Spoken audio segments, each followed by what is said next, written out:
Good morning, my name is Amanda and I'm part of the FBLA program here at Woodland Community College. I am interviewing today with the Vice President of Instruction here at Woodland Community College. And then thank you for interviewing with us today. I just have some questions for you and just want to know about your experience and how you got to where you are and what your future plans are. Well, Amanda, thank you so much for having me. It's a pleasure to be with you here today at the college and with all the FBLA members. So, thank you. So how did you get started in higher education? Yeah, so my first job in higher education, I was a athletic tutor for a semester when I was an undergraduate student. And so it was my job to help the different student athletes at the college, make sure they had proper study habits and were putting the time in that was needed to maintain their eligibility and also meet their goals. And so a few years later, when I finished at Western Kentucky, where I went to school, I had a decision to make for graduate school, and I found my way to the University of the Pacific, where I studied communications in the master's program, and then I became a graduate teaching assistant. So I both coached our forensics team, speech and debate, and also taught public speaking at the University of the Pacific while I was working on my graduate degree. Okay. Did you always want to be in the teaching industry, or was it something that just kind of like you? How did you get there? Looking back on it, my grandmother was a geography teacher and a social worker, so maybe there is a familial connection there. But I didn't really think I would end up in education until after graduate school, where I was looking at the different career options that were available, and I decided that I was really enamored with coaching debate. I had competed as a debater in college, and I really wanted to continue in debate. And it turns out, in order to coach debate, you're also going to have to learn how to teach. And so that's kind of how I fell into teaching. I interned at San Joaquin Delta College, which is just up the road from the University of the Pacific, with Dr. Steve Graham. And we had a nice relationship where I taught him some of the sort of up-to-date practices in coaching forensics, because I had just finished my undergraduate and graduate studies. And he really brought me into the fold as an educator. So shared materials with me, allowed me to kind of practice lecture in his class, and really both get my feet wet and really align my sense of purpose with teaching. It was the height of the Great Recession. 30 or 40 students would show up for trying to add the class the first day. It was a really challenging environment. So thanks to Stephen's leadership, I was able to establish myself as an academic. Nice. Okay. Did you like school when you were younger? I think for the most part I did. There was an interesting phase in high school where I think I got kind of disenchanted with, quite honestly, with attending class and other things. But I stayed out of any major trouble. And when I eventually found debate, I went to Moore Park College prior to transferring to Western Kentucky. When I found debate and competitive speech, that was really a chance for me to focus not only my energy, but any sort of frustration or passion, how I felt about current events, I could really channel into a more productive space. So instead of wasting time with video games or just being loose around town, it was a chance to really focus that effort on school and making myself better and the world better. Nice. Okay. What other life experiences have you had that you think that put you into your actual position now as the Vice President of Instruction? How did you get to that? Yeah. Well, we talked a little bit about sort of the foundation of my education, right? After high school, going to Moore Park, and then from Moore Park to Western Kentucky, from Western Kentucky to Pacific. When I finished at Pacific, I was working at San Joaquin Delta College. I was making ends meet kind of creatively. At the time, they only had 9 units for me to teach, and so it wasn't quite going to be enough to support myself. So I was doing some catering on the weekends. One year, I became a snowboard instructor. So I was kind of mixing and matching. And after a couple years of that, I decided to commit to becoming an educator. And so I had taken an assignment at the University of San Francisco at their campus in San Francisco. So I moved to the Bay Area. And I also started teaching a night class one night a week at Sierra College in Rockland. So if you can imagine a very large geographic triangle where 5 days a week, first thing in the morning, I was at USF. And then Tuesdays and Thursdays, I was in Stockton teaching at Delta College. Wednesday night, I was in Rockland teaching at Sierra. And then on the weekends, not every weekend, but many, I was coaching debate for Delta College at yet another location. So that persisted for a little bit. And then I was very fortunate to apply for and ultimately get a position as a full-time faculty member at Los Medanos College, which is in the Pittsburgh, Antioch area, East Contra Costa County. And I spent 7 years there in a variety of roles. So I was there, founding director of forensics, started the debate team there, full-time faculty in communication. They also asked me to teach political science and philosophy from time to time, as well as serve as a department chair and honors director. Okay. And so a lot of those experiences that were, returning to your question, that Yeah. were, critical to this role, I learned at Los Medanos. And then also when I left Los Medanos, I took a position as the Dean of Behavioral and Social Sciences at Sacramento City College. And the time that I spent there as well, learning the sort of formal management side of the business, performance evaluation, scheduling, interfacing with a number of initiatives, that's what gave me the experience I needed to come here in this role. Okay. What are the things that really surprised you when you got here after being in all those different positions? Did you like it? Was it different? Did you have to change a lot of things? Well, one of the things I learned in this role, and I really, started learning it as a faculty member and as a dean, was using appreciative inquiry and really understanding, when you walk into a room or you walk into an institution, things are organized a particular way. There's a reason for that.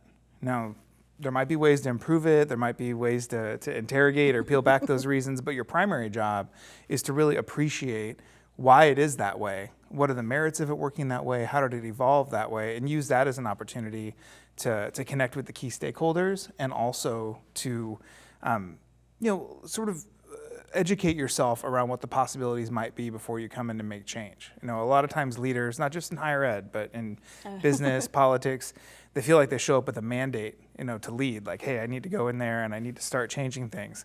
And I actually think that's a trap. If you come in thinking you're going to change everything before you really understand the lay of the land and the history behind it, you might find out that your changes aren't changing things in a direction that anyone needs to go in. So to return to your question, when I arrived at Woodland Community College, we were in the middle of a large leadership transition. We had a number of our leadership positions vacant. We had a new president, and we're part of a greater organization that's kind of an evolving multi-college district from when the college was initially accredited as independent college as the 110th community college in 2008. So a lot of those transitions, we've advanced them over the past few years, but they're still sort of organizational touchstones, right, on how we're going to work as a multi-college district and our role, both as the sort of, the home campus in Woodland and our centers in Calusa and Clear Lake. So there's a lot of operational sort of management exercises to figure out, okay, how do we want to organize the college? How do we organize that in a way to respond to our challenges? How do we get the right people in the right places with the right onboarding to support that work? And so I spent a lot of time doing that in the first couple of years. And really, you never stop doing that, right? What has been your biggest challenge in all of that? And what do you feel the most accomplished when leaving? Yeah, so one of the challenges that came up about 6 or 7 months into the position was the COVID-19 pandemic. None of us really saw that coming, clearly. It surprised a lot of us. And in this institution in particular, our instructional portfolio was about 8% online prior to the pandemic. Now, the industry-wide norm at that time was 24%. So most institutions had a factor of 3, right? We're at 24, 50, 75, 100, right, to transition to remote instruction as a result of the pandemic. We had a factor of 11, right, to get from 8 to 100, minus a few classes in essential, infrastructure fields that were continuing throughout the pandemic.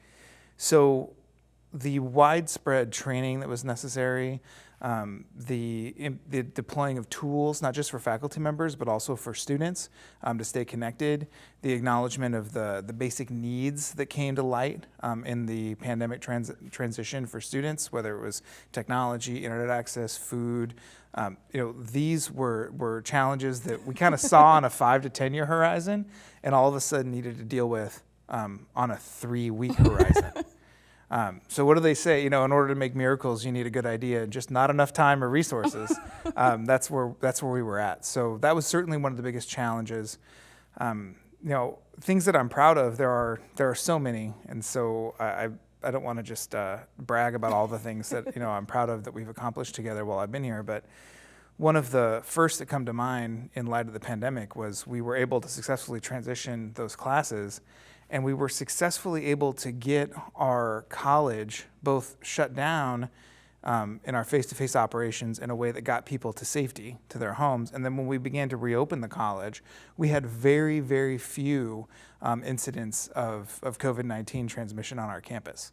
Of course, it doesn't come with an indicator light, so it's hard to prove. I can't say something like we didn't have any, but it took months and months for us operating to actually report our first case of person-to-person transmission on campus. Oh, wow. And so, while our colleagues at other colleges were wondering how are we ever going to get open, how are we ever going to figure out how to restore some of our face-to-face services in this environment, we were able to do it early. In some cases, we had some people back as early as June of 2020, but a full restoration of our services by summer of 2021.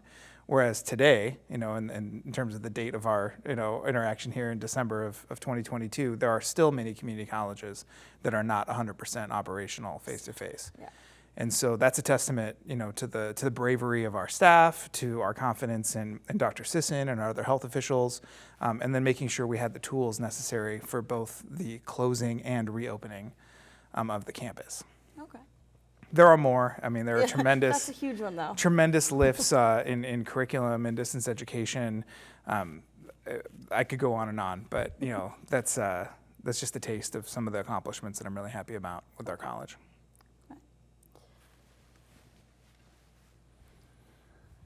So now that you have all of your history that's built you up to who you are, you've recently just accepted a new position with the U.S. State Department. What would you say has prepared you for that, and what excites you about going there? Like what's next? Yeah, so the position that I've accepted with the State Department is that of a Foreign Service Officer.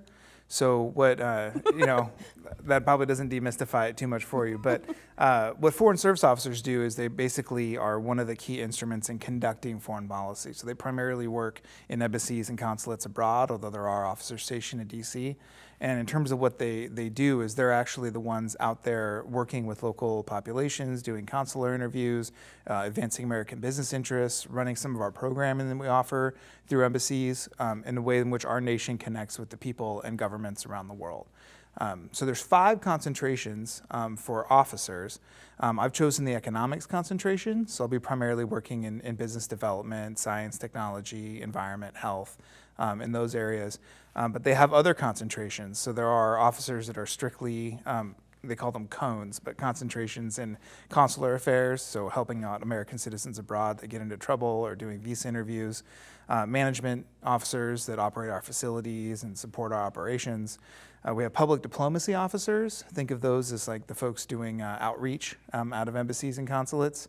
And then we have the political officers. And so those are the ones who are studying and staying really connected to host governments and political developments within the host countries. Okay. So there are hundreds of potential postings. And so for somebody like myself joining the department, I'll be reporting to Washington, D.C. next month for training, and then whether my post requires language training or additional training will determine how long I'll be in D.C., and then I'll travel from Washington, D.C. to that post where I can expect to spend the next 2 or 3 years working at that embassy or consulate abroad.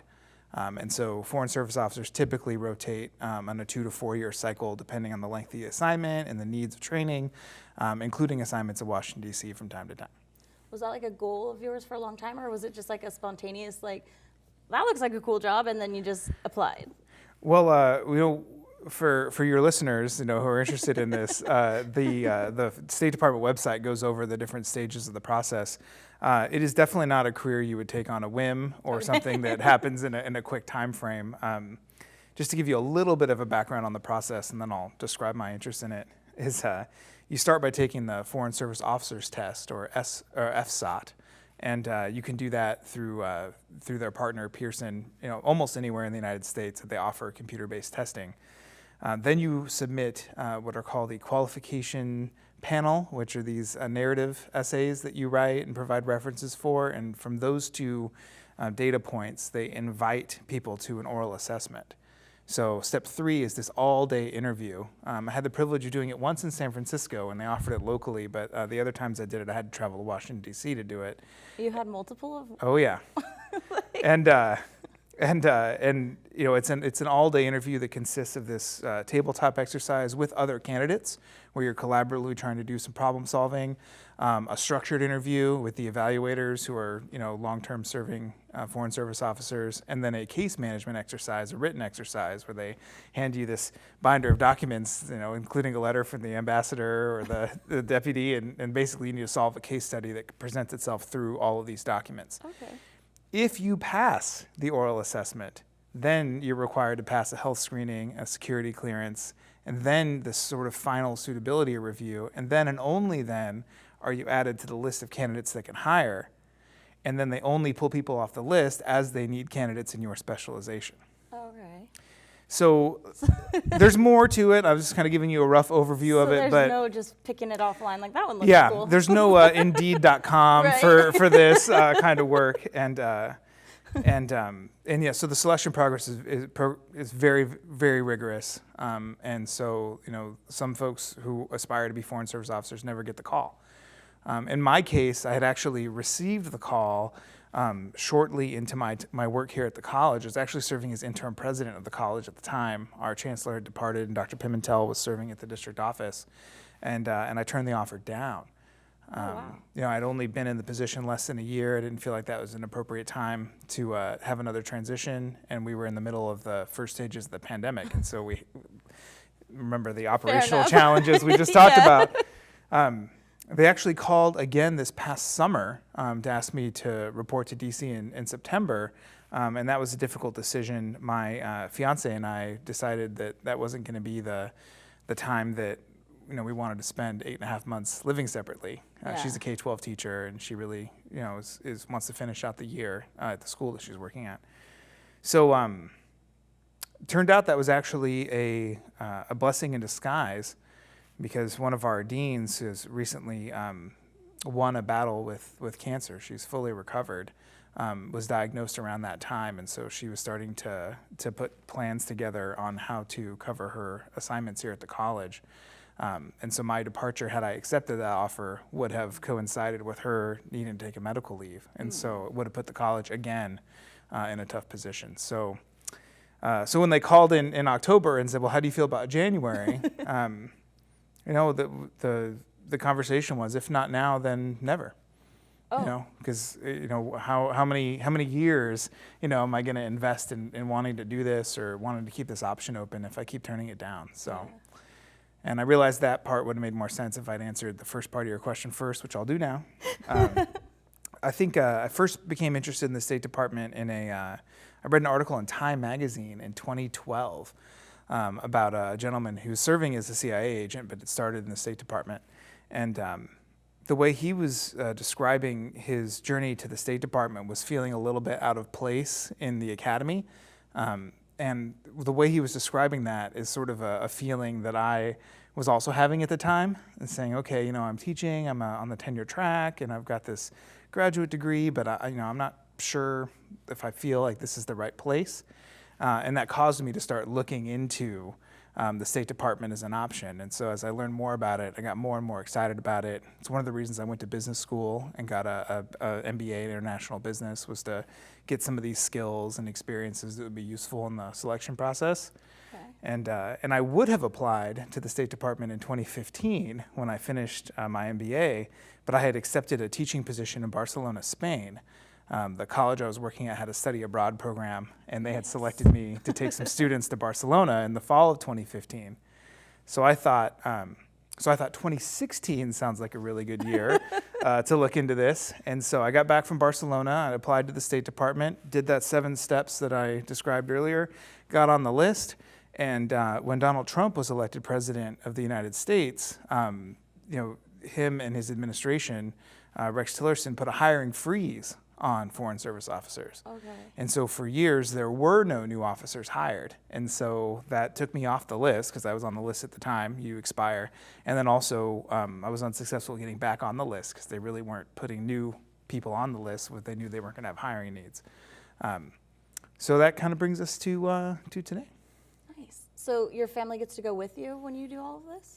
Yeah, so once again, in the federal government, it seems like there's an informative document for everything. But without going into too far of the details, the short answer is yes. If the post offers adequate security, which most do, and your family's willing, because sometimes you can be posted in an area that might not have the amenities they're used to, then they can come with you at government expense to accompany you on your posts. There are certain posts that are unaccompanied, meaning that your family or children would not be permitted to travel with you, in which case they'll either stay in your previous country or in some cases even travel back to the United States. Oh, okay. Yeah. Okay.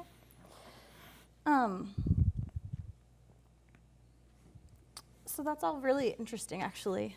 Do you have any parting messages that you'd like to give to just Woodland Community College, like the students, the staff, just anything you'd like to say before you go?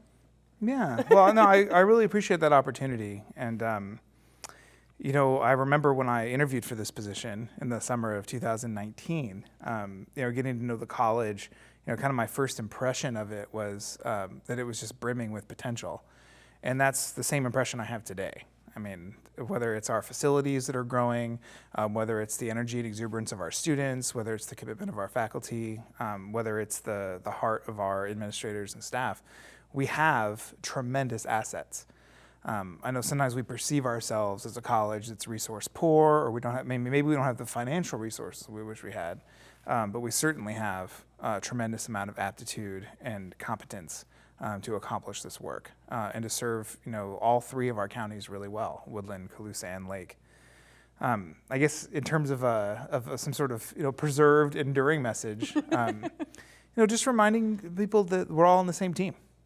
And so whether it's conflicts that we have with each other, or conflicts that we have with our district, or ways that we can't meet, the expectations or needs of our community, is to fight that temptation to look into division or personal attacks or anything like that. Those always are satisfying in the short term, and then we have the same problems except worse in the long term. And really stay focused on what we can do for students, what we can do for each other, and what just makes our college just a little bit better every day. And if we can focus on being just a little bit better, things can go a little bit smoother. If people can be a little more authentic, if we can help a few more students, we look back at that, over 1, 2, 3, 10, 15 years, and we will have really transformed this place as well as the communities we serve. So I just leave with an immense sense of gratitude for Dr. Pimentel, for the selection committee, for Chancellor Houston at the time, and for the faculty and staff for giving me a chance to contribute to the story that is Woodland Community College and serve as a steward for instruction during this time. So it was a real pleasure, and hopefully I'll see you all again soon. Awesome. Well, good luck to you. Thank you very much. Yeah, thank you. My pleasure.